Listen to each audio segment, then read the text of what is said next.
سلام بر شما، شرمیل هاشمی هستم از هندبوک جرمنی.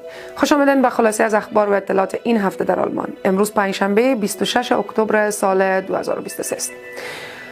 بسته جدید اخراج سری پناهندگانی که در آلمان پناهندگیشان رد شده توسط کابینه فدرال دیروز چهارشنبه به تصویب رسید.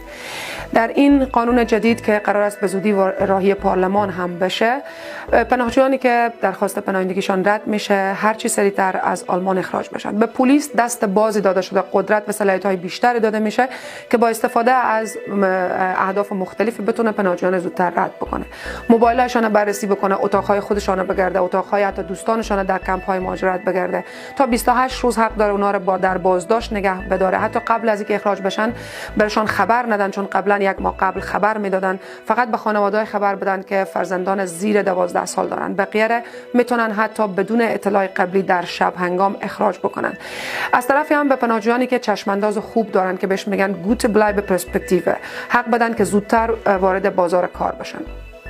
اما احزاب مختلف یا اپوزیسیون مثل CDU به رهبری فریدریش مرتز که از جمله مخالفین سرسخت سیاست‌های پناهندگی فعلی آلمان هستند و دولت فعلی را عامل می‌دانند که روزانه هزاران پناهجو به آلمان میآید، این کافی نمی‌دانند. میگن اخراج پناهجویان که ماهانه 1000 نفر اخراج بشن در دیر دوا نمی‌کنه، چون روزانه تا سقف 1000 پناهجو وارد آلمان میشن. اونا خواهان از این هستند که به جای پول نقد به پناهجویان کارت بدن، در مرزها کنترل شدید ایجاد بکنن که کسی وارد شده نتونه و حتی پناهجویان در مرزها درخواست پناهندگیشون بررسی بکنن و از همونجا اخراج بکنن. اونا بیشتر مخالفین یا اپوزیسیون بیشتر سر ای که پناهجویان به آلمان نیایند کار میکنن، تا اینکه دولت فعلی رویی که پناهجویان باید بیاین پناهندگی بدن، اما همی که رد میشن فورا اخراج بشن. تا پایان ماه سپتامبر امسال حدود 205,000 نفر کسایی هستند که باید آلمان ترک بکنن که متاسفانه تعداد زیادشان دلدنگ دارن و شرایط اخراجشان میسر نیست. و در کل امسال از اول تا حالا حدود 12,000 نفر از پناهجویان از آلمان اخراج شدند.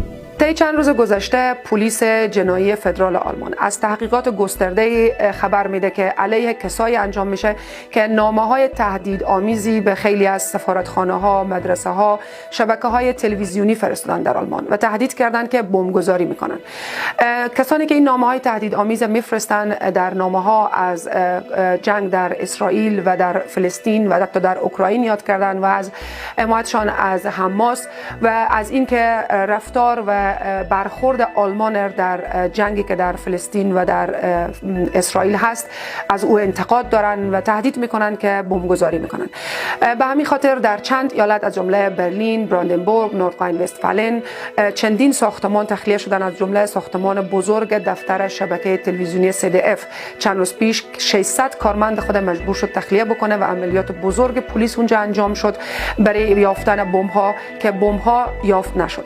اما حتی پلیس گفته هشدار میده برای کسایی که این نامه‌های تهدیدآمیز میفرستن، حتی اگر بمبگذاری هم انجام نشه، تنها فرستادن همین نامه‌های تهدیدآمیز اگر ثابت بشه کی فرستاده میتونه تا سقف 3 سال زندان داشته باشه.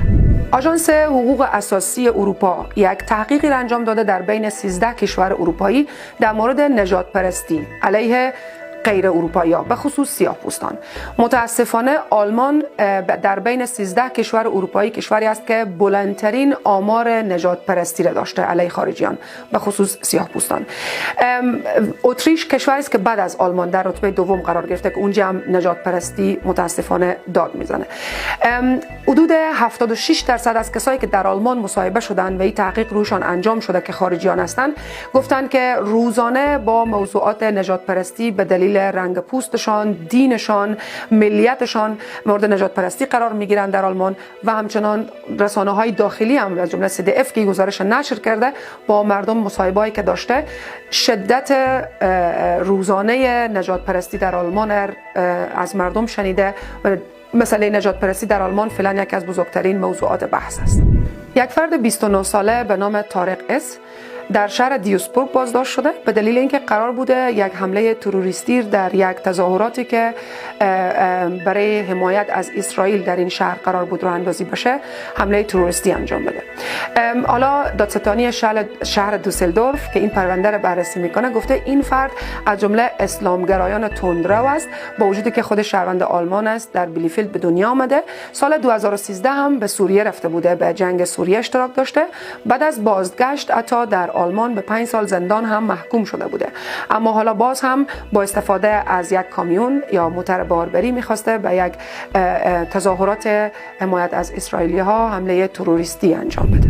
و آخرین خبر از دوشنبه این هفته تا حالا پلیس در مرز سوئیس و آلمان شدیداً کنترل میکنه. قطارهایی که میآیند، حتی اشتراسبان هایی که بین شهر بازل آلمان و سوئیس با هم مشترک هستند را شدیداً کنترل میکنن. البته این وقت اتفاق افتاد که نانسی فیزر بالاخره به دلیل فشارهای زیادی که رویش هست، به دلیل تعداد زیادی از پناهجویان که معمولاً از مرزهای سوئیس و اتریش وارد آلمان میشن روزانه، قبول کرد که در مرزهای اتریش و سوئیس و پولند با آلمان روزانه کنترل به وجود بیاید و از ورود پناهجویان غیرقانونی ممانعت بشه. این هفته کاملا مرز آلمان با سوئیس کنترل شده، با وجودی که مقامات اداره مهاجرت و حتی معاون پلیس این منطقه گفتن که با وجودی که ما وقت زیادی میگذاریم، هزینه‌های خیلی زیاد داره کنترل در این مناطق، مسافرینی که تردد میکنن از این مسیر با مشکلات زیادی مواجه شدن به دلیل کنترل، اما باز هم تعداد پناهجویانی که از این راه وارد آلمان میشن آنقدر زیاد نبوده. یک تعدادشان چرا دوباره برگشتانده شدن به سوئیس، اما باز هم خطری که دوباره همین آدما وارد آلمان میشن وجود داره. از جمله تعداد زیادی از پناهجویان وقتی در مرز بازداشت میشن، خب قانونا باید اول بررسی بشه ببینن دلایل پناهندگیشون اگه شدید باشه مجبور هستن بازم بگذارن بیان داخل آلمان. پناهجویانی که زیر سن هستن بازم مجبور هستن که بگذارن بیان داخل آلمان و بقیه را حتی اگر دوباره هم بفرستن از سر مرز به سوئیس بازم میتونن 2 ساعت بعد دوباره برگردن. البته این انتقاد معاون پلیس این منطقه است که گفته در مقابل هزینه و تلاش هایی که این عمل کنترل در مرزها داره، تعداد پناهجویانی که دوباره فرستاده میشن خیلی کمتر هست. تشکر از شما. تا هفته